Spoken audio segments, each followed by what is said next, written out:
Aloha, everyone. Welcome to another neutral zone. Maui neutral zone. We are not neutral, anything but neutral. And today we have a, a longtime friend, someone that I hold dear to my heart.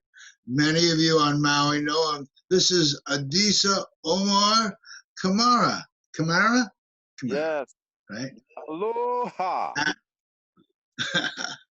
And to you in the world that may not yet know him, he is besides being a wonderful guy, he's a musician and singer and DJ, but he also has all kinds of other aspects for many years. And you grew up in L.A., did you? I did. I grew up in Los Angeles, straight out of Compton. And Compton. And I was in L.A. from 1973 to 1988, came out of New York. And Yeah. I remember I was working in the early 80s selling insurance plans to county employees, and we would go office to office to talk to workers. And I remember going into Compton. I remember going into Compton and recognizing that it was LA, but it was a different area. It seemed like a very different. I wasn't sure what it was. And then later I heard, my blindness.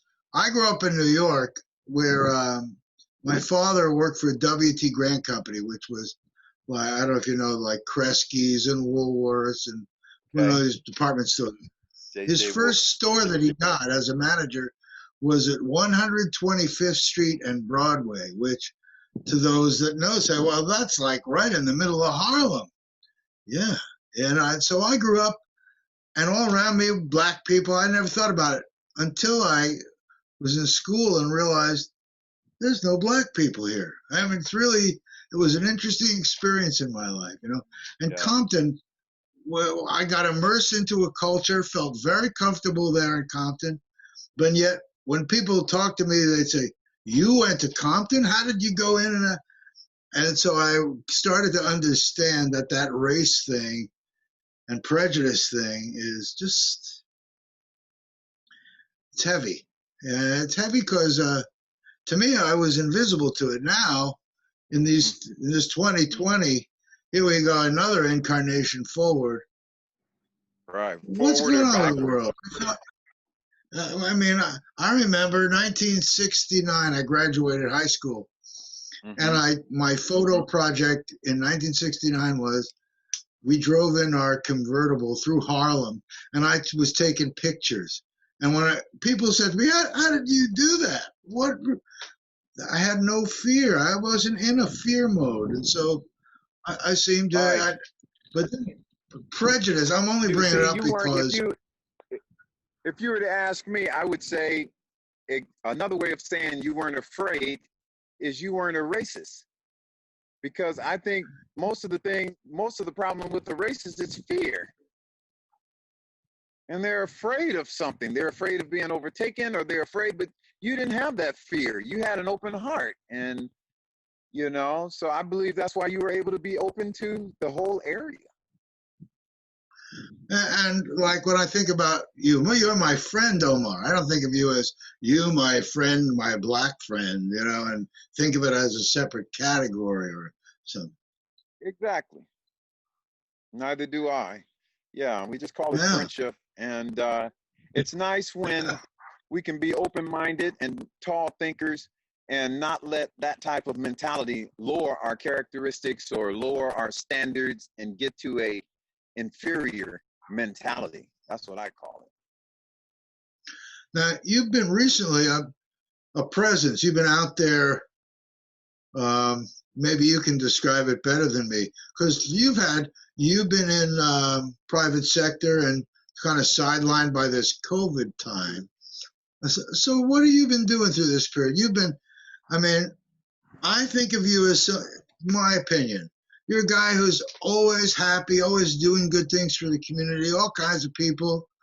You got married, you're having a fantastic, and suddenly we see these things, but you're a man who stands up for truth, and you've been out there.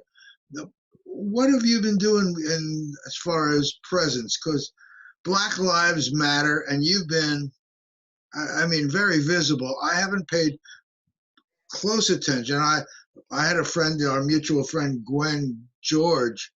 Her husband and her daughter died, within times of each other.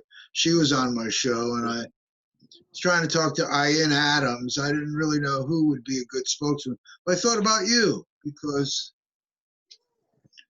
again, I want you to jump in. I'm just talking too much. Right, right. Okay, well, as far as what I've been doing lately, it works as far as Black Lives Matters or the movement. It's what people are calling it a movement. I don't call it a movement. I call it a lifestyle because Black lives have always mattered to me. And when we talk about what's happening now, it's kind of like a soapbox for me to stand on because at this tender, ripe age of 64, I've been around for a while. And I remember the 60s in Motown, and I remember the Martin Luther King marches, and I remember the Watts riot and the Black Panther Party, and I remember a lot of those things. I remember the 68 Olympics when Tommy Carlos and John Smith raised the black fist. And see, I've been going through, and now that I'm living on Maui, and have been, I guess, for the last 16, 17 years, it has allowed me the opportunity to drop my dukes, to just drop my defenses, to be able to live with a much more open mindset and reality. Because a lot of times we get caught up here in the inner city with what's happening now, or marketing, or crime, or traffic, or road rage, or there's so many things when people are just living on top of each other. And so as for me, currently what I've been doing, unemployed, on unemployment because of COVID, but I've been helping where I can. My motto is to get in where you fit in. And so then therefore, being on Maui, I started feeling distant. I started feeling like I was really on an island because my sons and my grandsons and my brothers and my nephews are all here on the mainland and are all, part of that high risk situation of, with policemen. So my heart is always concerned for them. And so on Maui, I'm like, well, what can I do? What can I do to raise awareness? And, so that's when I started giving the sign wavings and a couple of rallies. But the main thing, Jason, that is on my heart that I'd like to share, I'd like to say thank you.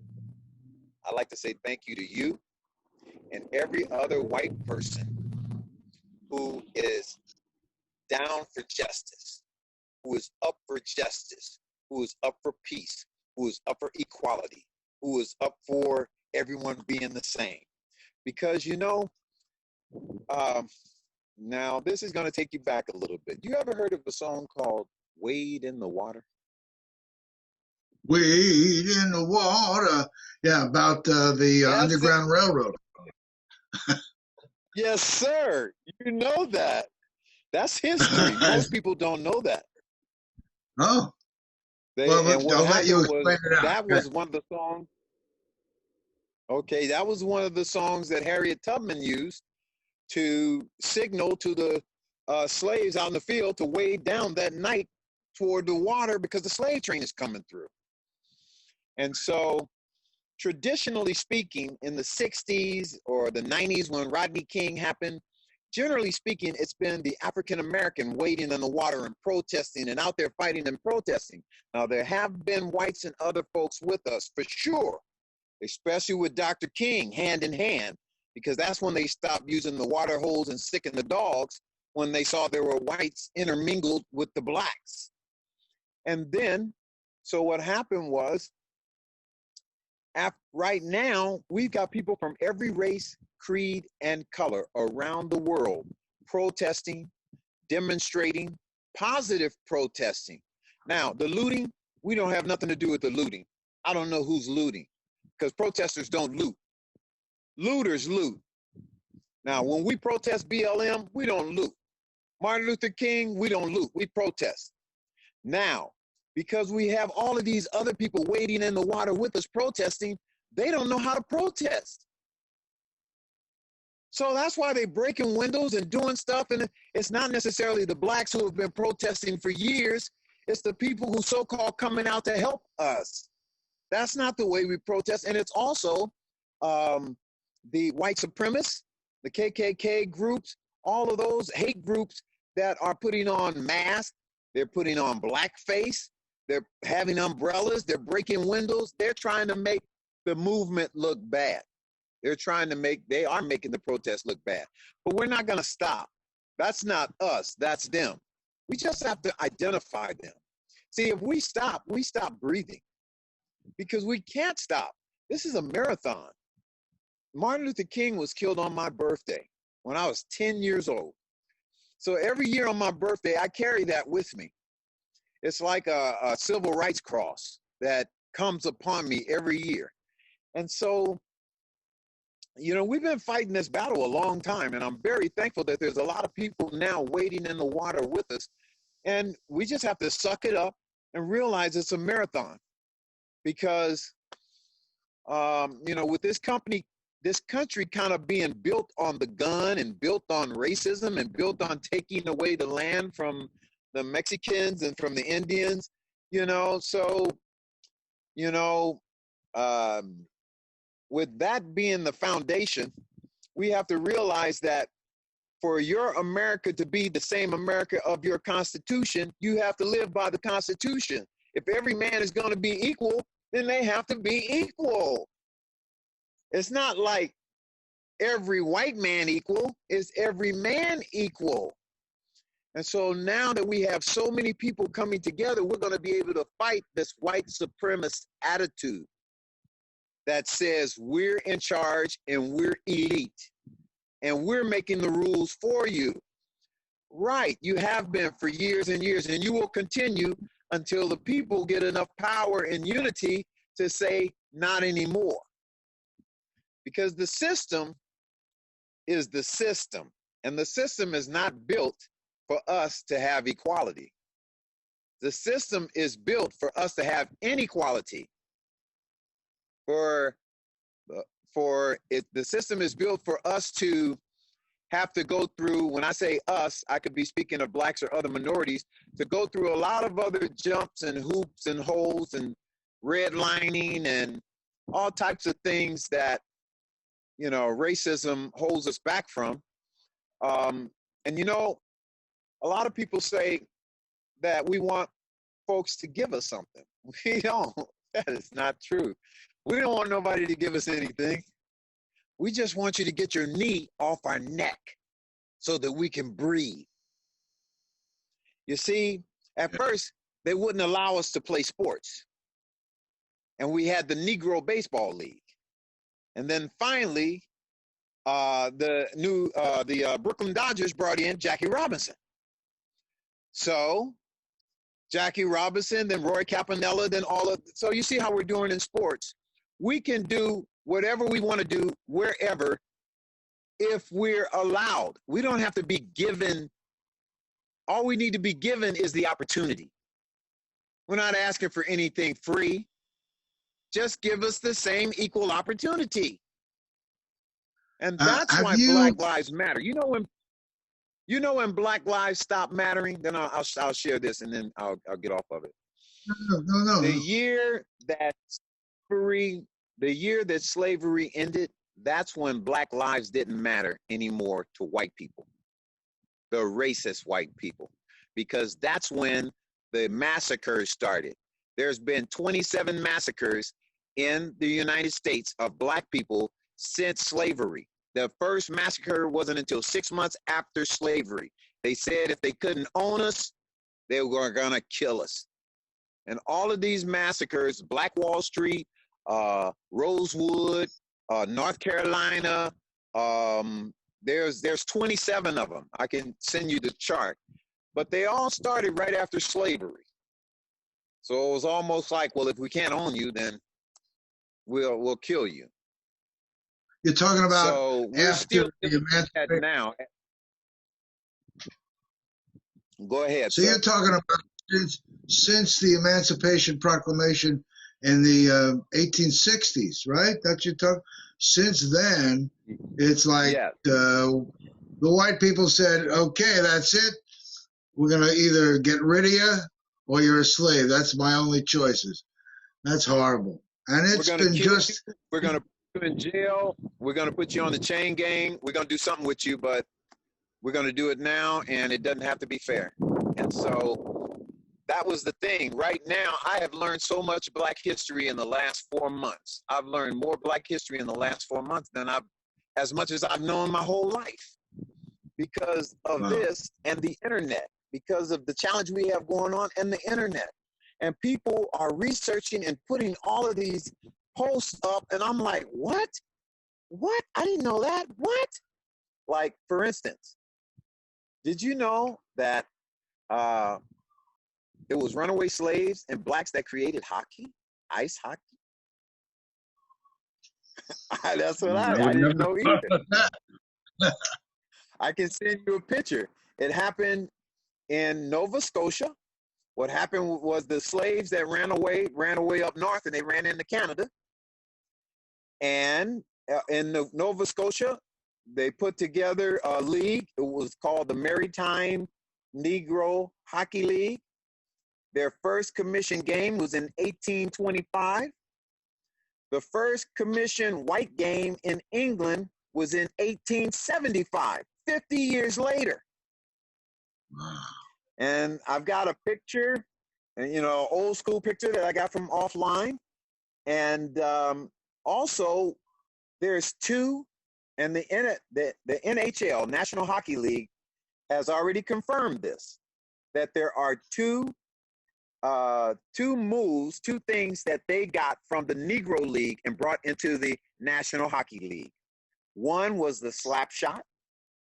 They got the slap shot from the Negro League. And the second one was the ability for the catcher, not catcher, that's baseball, the goalie, to drop down on his knees and block the puck. The National Hockey League didn't do that at first. They got that from the Negro League. And so that's why I think it's so hypocritical when the blacks are starting to play hockey, and they're like, this is our sport, this is our sport. It's like, wait a minute, bro. We invented the sport. So, and here's another thing I found out. The word cowboy, it came from Negroes. We were house boys, we were pen boys, we were field boys, we were cowboys. We were house boys, we were whatever boys. And the boys who worked with the cows in the pens for the livestock, that's where the name came from. They working from the livestock. So they were the cowboys. That's where the word cowboy came from. And then, but now it's like the cowboy is an all white thing. And it's like, wow, history can really rewrite itself. The victor writes history, and he will write you right out of it. That really is the biggest and tallest thing we've really learned. That the victor writes the story. And yeah, an amazing journey, isn't it? Wow. Yeah, sir. It's just really, really something. It's like, we didn't learn any of this in school. No. We didn't learn any of this in school. This stuff is, you have to search for it. And did you know, I didn't know that one in the South, like Texas, southwestern Texas, Arizona, Colorado, all in there, 1 out of every 4 cowboys was black. 1 out of 4. And I don't never see a black cowboy movie. I just, so I love Westerns, but maybe that's why I love them so much. So it's just, so I don't want to forget all of our past. Some of our past is really good, but they like rewriting it and taking our past out, so we don't really know who we are and what we've done. So it's like, why are they lazy? Why don't they do this? Listen, you guys have burned down and massacred at least 27 of our cities. We have to keep starting over. You burn our banks, you burn our houses, you burn our businesses, you burn everything. You kill 200 or 300 people, and then people just have to go out and start over. But then when you get in the 50s and the 60s, it's like, why won't they do this? I'm just saying, if you would stop massacring us and take your knee off of our neck, we can have our own banks. We can have our own things. We can do whatever, but stop stifling us, like throwing rocks and hiding your hands, like, you know, like you haven't done anything to us. You continue to do things. When I say you, it's the system. The system continues to try to hold us back. But, you know, I'm just glad that there's so many people waking up now that's saying, bump the system. The system is unfair. We need a new system. You know, this archaic system of yours is not working. And if we had remembered, I don't know if you remember, but 15, 16 years ago, the FBI warned us that there was a overwhelming number of white supremacists joining the police departments around our country. They tried to warn us for more than a year. And they did warn us, but what were we going to do to stop it?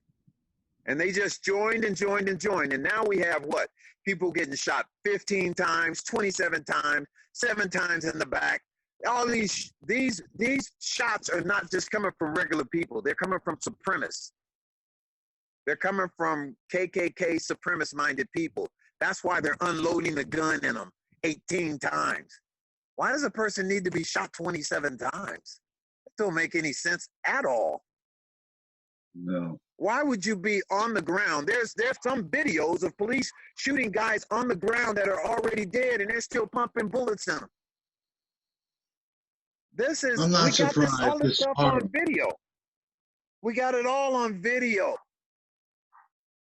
So yeah, that's changed. We now have. It's madness. It is madness. Have you found that living on Maui, outside of that thing that's going on in the has it been a different kind of life on Maui for you? I don't know if you've experienced prejudice. Lifestyle. No, I haven't. I haven't experienced any prejudice on Maui. Now, let me share this to all of your listeners or viewers. Now, it is impossible for a Hawaiian to be a racist to a white person. It can't happen. You know why?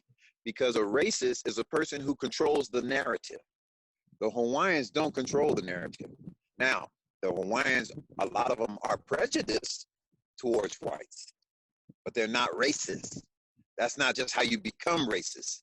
You have to control the narrative to be a racist, that you never let people get a fair amount, or you always get the right amount for you, or you take away their land, or you do this and you pass out rules. If you're in control, then you can possibly be the racist.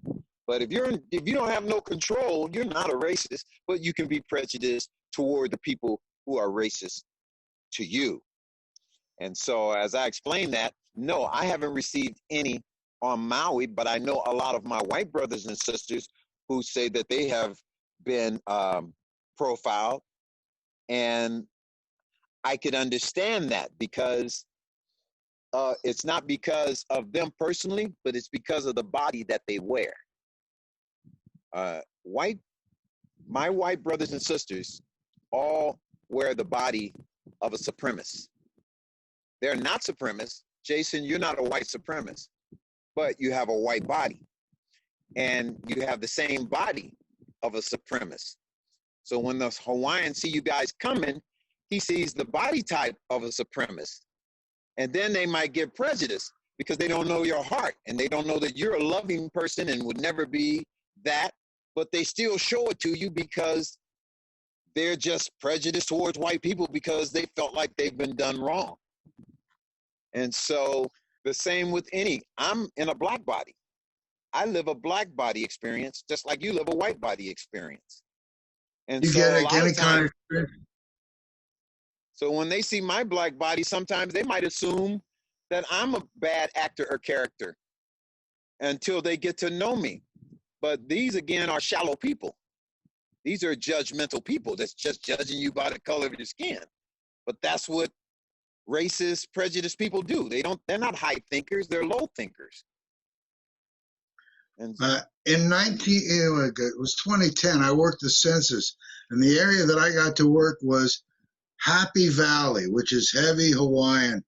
And again, after I got out of there, the comments from the white people was, wow, did you have a problem? No problem. The people were loving. It was a beautiful experience. And it's what you take in and you take out. It's because you weren't scared, brother. You have that open heart. You have that open spirit, and you weren't afraid. They didn't, just like a dog can read fear, people can read fear. And they did not fear you at all. And they did not sense you as a supremacist at all. And that's why you were treated fairly. Right. That's my. Well, I sure wish the world would kind of wake up to the way that, I mean, like I say, I'm happy to call you my brother, and I just hope that our world will learn from the loving example, Thank you for all that you do. The world is learning. Thank you, my brother. Our world is learning. Our world has learned. We just got a few big mouth people with that streak of hatred, and then they've got some ignorance, a big streak of ignorance. They just are unaware. They just don't know. And we're working on them because some of them have a stronghold. Some of them are actually like clergymen and politicians. They have a stronghold, and they don't tell you right up front that they're racist. And they try to call you a racist. When you identify the racist terms in them, they try to put the mirror. That's the new thing, to turn it around and say, if you mention race, you must be the racist. No, we're not falling for that. We're not falling for that. So they're trying to now convince themselves that racism doesn't exist. Do you know the guy that Trump appointed over fair housing said, I saw this coming out of his mouth. He said that he wasn't sure if racism actually existed in America. This is a guy that he just appointed over fair housing. And I'm like, see, so if you're going to sleepwalk like that, I wouldn't even call that sleepwalking. I just call it straight lying, just lie walking. And if you're just not going to acknowledge it, this is what we're dealing with. We're dealing with the whites who just won't acknowledge it. And it's like, well, if you don't acknowledge it, how are we going to deal with it? And they said, that's my point. We don't want to deal with it. We like the way it's structured now, with us having an advantage. And then when affirmative action came out, I had a business in Sacramento. I had a printing business. And I had my business for about 10 years. I was in business for about 3, maybe 4 years before affirmative action came out. I could not get any contracts with any state agencies or county agencies or city agencies. But I did get, some corporations and things of this nature that would, have purchasing agents that would allow me. Because I was in commercial printing. There weren't, I was the only Black in commercial printing in Sacramento, period, in the 80s. Okay, so once that came in, what they said was, we will now give you a break on your taxes up to 10% if you will allow part of your business to women-owned or minority-owned businesses. So next thing you know, I got a contract with the state. Now I'm printing for the county. Now I'm printing for the state again. Big jobs. My income level changed. Really blessed my household. They allowed me to play into arena that they didn't allow me to play before. I didn't change anything about myself. I was calling on the same companies that would not give me the business. But as soon as they said, we'll give you a tax break, they gave me the business. So I appreciated affirmative action. It's not like that we're cheating. It's just allowing us to play in the big arena. But then, if you And know, even one that, of the they define the game. It's still the American, I call it American. It's still, we the white people are giving you a chance to play in our game. Like you said, it's like they take possession, like they're doing some favor from you right, when you, in fact, created it. But have you, when and you you know go out what? to other But countries, I do you didn't. see the difference there? Go ahead. You first. Go ahead. I'm sorry. I was just saying, Well, I was just going to say this that. is all inside America. But Kurt Uh huh. Lee, who we know, our buddy, grew up in Canada, and he Uh huh. says it was different there. America has Yes, got its problem. We're so far brother. Listen, behind. you remember all the. We're first. Go ahead. Do you remember all the stories that you used to hear from all of the famous jazz musicians and black entertainers? They always said they would love to go to Europe and Canada because they got treated as equals. A lot of them moved over there. As a matter of fact, part of history that I learned, the Second World War, I forget the town they were in, but they were treating the black soldiers as equals. And the black soldiers appreciated it with the Fraulines. But the white soldiers didn't appreciate it. And they go, now this isn't their country, but they go in somebody else's country and tell the barkeepers and the storekeepers not to serve us, not to serve blacks. And so the people said no, and they put up extra signs saying blacks are welcome here. Do you know that history showed that those white guys, the military, went and got the military police and guns, and they had a civil war in that country against the black soldiers. They went to shoot and kill black soldiers in someone else's country because they were dancing with white women or drinking or eating or having fun. And so I know you personally, so after we get off this show in the next couple of days, I'm gonna look that article up and send it to you. This is part of the history that I've learned in the last 4 months. Wow. That it's like, wow, man, it's like, that's why we're not gonna stop. I mean, a lot of people say, can't you guys just be satisfied? We can be satisfied if you can just be satisfied, but you're never satisfied. You gotta always try to hold us back. And whenever you don't hold us back, we excel. We excel in whatever it is. So we excel just like you excel, just like they excel, just like anybody can excel. We're no inferior people. Right. Human knee. So we just keep I get it. loving and living. But you are really, I haven't been around you all these years you are just a great guy. And I'm so happy you put it out so matter-of-factly. I hope the people, not only on Maui and in Hawaii, but in the world, see the beautiful guy that you are. Loving guy, Well, I don't know. Bro. Music. I don't want to not talk about other passions, but this thing really just sort of is this giant cloud. I hope it moves. Here in 56 days. How many days till the election?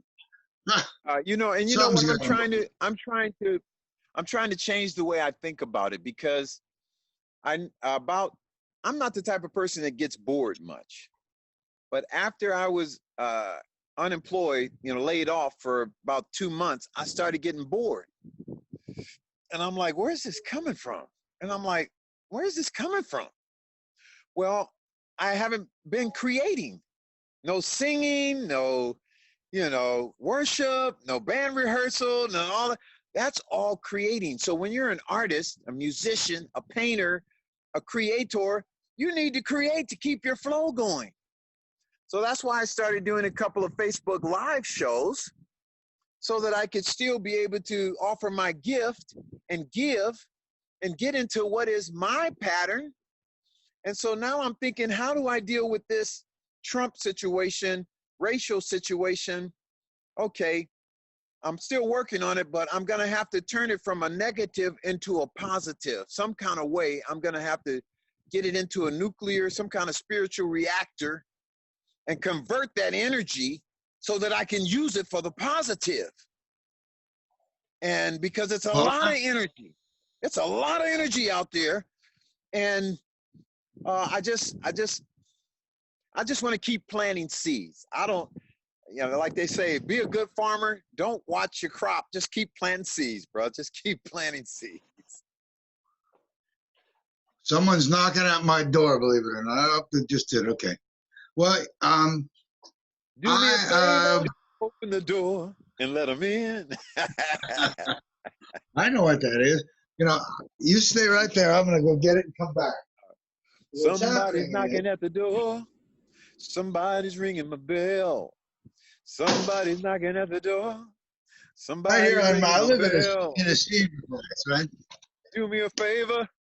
It's my lunch. Let it in.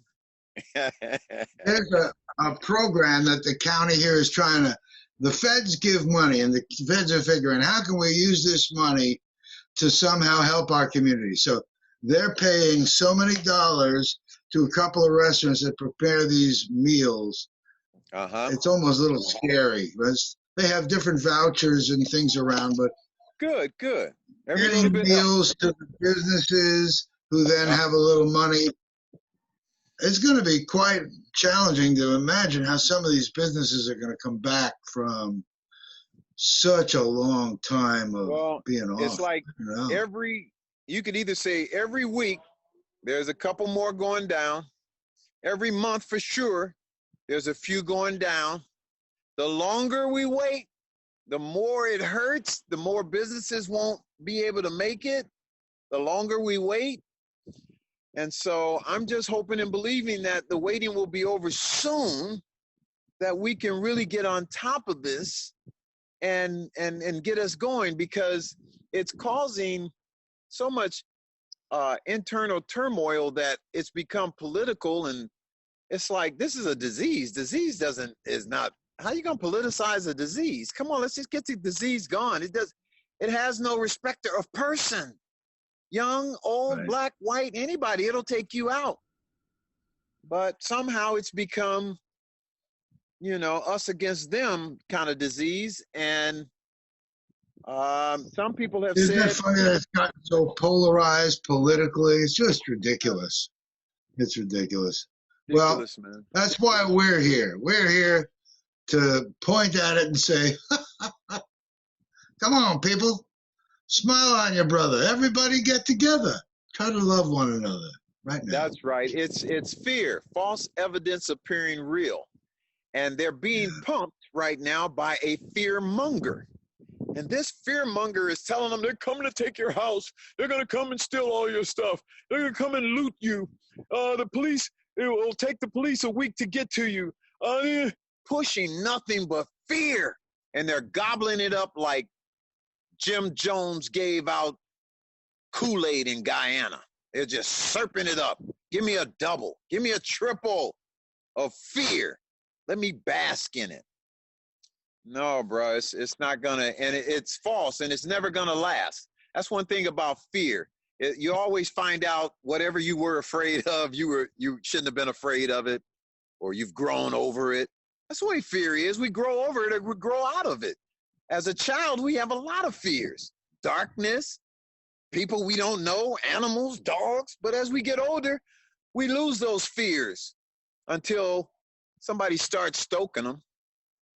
And then all of a sudden, you see all of these roaches and insects crawling out of the cracks and crevices with Confederate flags. Don't let me go there, though.